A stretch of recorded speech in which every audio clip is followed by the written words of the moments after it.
कल मैंने दिल्ली के 250 स्कूलों की लिस्ट जारी करके पंजाब के शिक्षा मंत्री जी से रिक्वेस्ट किया था कि आपने दिल्ली के स्कूलों में आके देखने की इच्छा जताई थी और कहा था कि 250 स्कूलों के आधार पर आप दिल्ली और पंजाब के शिक्षा मॉडल को कंपेयर करना चाहेंगे। तो मैंने उनसे रिक्वेस्ट किया था कि 250 स्कूल हमने दिल्ली के दे दिए हैं।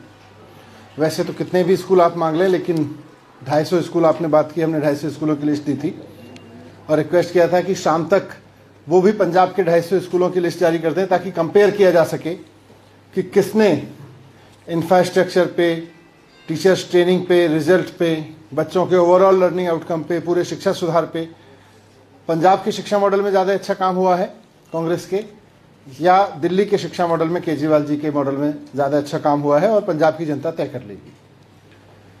मैंने रिक्वेस्ट किया था कि शाम तक लिस्ट जारी कर दें, लेकिन 24 घंटे हो गए हैं। 24 घंटे तक उनकी तरफ से कोई इसका जवाब भी नहीं आया है।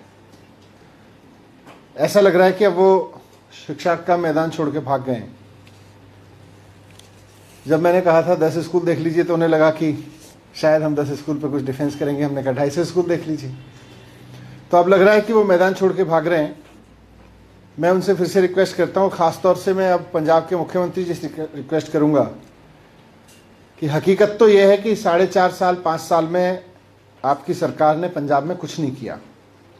पंजाब के लोगों ने आपको बड़ी उम्मीद से चुना था, लेकिन आपकी सरकार ने पंजाब के लोगों के लिए कुछ नहीं किया, पंजाब में कुछ नहीं किया, और शिक्षा पे तो बिल्कुल ज़ीरो काम रहा है। वैसे में आपके शिक्षा मंत्री जी जो नए मंत्री बने हैं वो दावा कर रहे थे कि बहुत काम हुआ है और बहुत अच्छा काम हुआ है पंजाब के शिक्षा मॉडल में, और पंजाब के स्कूल तो बहुत शानदार हो गए हैं। तो वो तो मैदान छोड़ के भाग गए हैं। अब मैं चन्नी साहब से रिक्वेस्ट करूंगा कि शाम तक आप 250 स्कूलों की लिस्ट दे दें, क्योंकि पंजाब के लोगों को ये हक तो बनता है कि पंजाब की सरकार ने पिछले 5 साल में क्या किया है शिक्षा पे। 250 स्कूलों का ही बता दें, ज़्यादा स्कूलों का नहीं बता पा रहे तो 250 स्कूलों में पंजाब सरकार ने पिछले 5 साल में क्या काम किया है ये पंजाब के मुख्यमंत्री जी बता दें। 12वीं क्लास तक के 250 स्कूलों की लिस्ट दे दें और बताएं कि वहाँ शिक्षा सुधार पे, टीचर ट्रेनिंग पे, वहाँ के प्रिंसिपल्स की ट्रेनिंग पे, वहाँ के रिजल्ट्स पे, वहाँ के बच्चों के IIT JEE जैसे बड़े बड़े कॉम्पिटिशन्स को पास करने पे, वहाँ के इंफ्रास्ट्रक्चर फैसिलिटीज़ पे क्या काम किया है।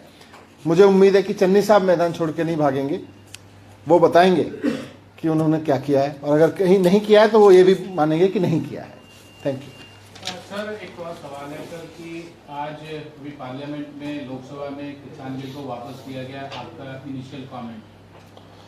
नहीं, ये तो जैसा मैंने पहले भी कहा था, ये तो किसानों के लिए बहुत बड़ी जीत है उनकी, और देश भर के किसानों को इसके लिए बधाई। देश भर के किसान आंदोलनों को, जो आंदोलन के नेता हैं, उनको इस बात के लिए बधाई कि उन्होंने बहुत धैर्यपूर्वक 1 साल लंबा आंदोलन चलाया और देश की लोकसभा को एक कानून जो उसने पास किया था और तमाम चीज़ों को दरकिनार करके लोकसभा राज्यसभा में ज़बरदस्ती पारित किया गया था, उसको वापस लेने पे मजबूर किया।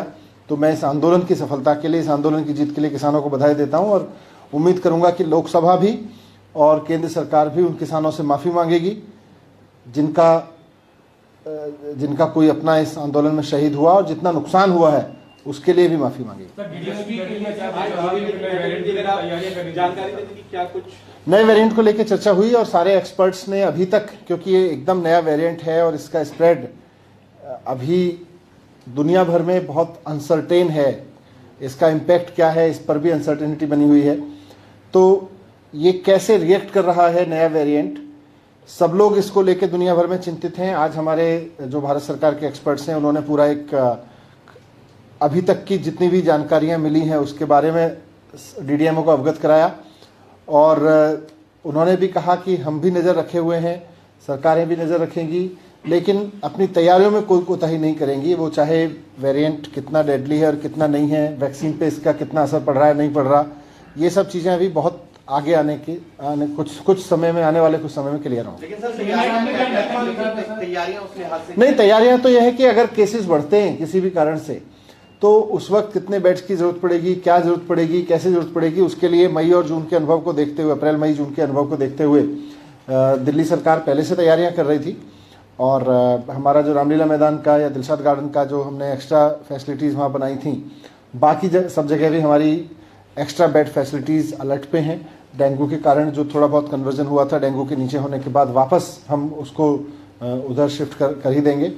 और इसके अलावा भी अगर कुछ जरूरत पड़ेगी तो उसके लिए भी तैयार है। एक second Sir, Civil Aviation Secretary was also there in the meeting. Did the question of banning flights come up in the meeting, or any more precautions being taken for monitoring? नहीं, पूरी प्रिकॉशन बरत रही है, फिर वो भारत सरकार सारे उस पर निर्णय लेगी। देखिए, थैंक यू।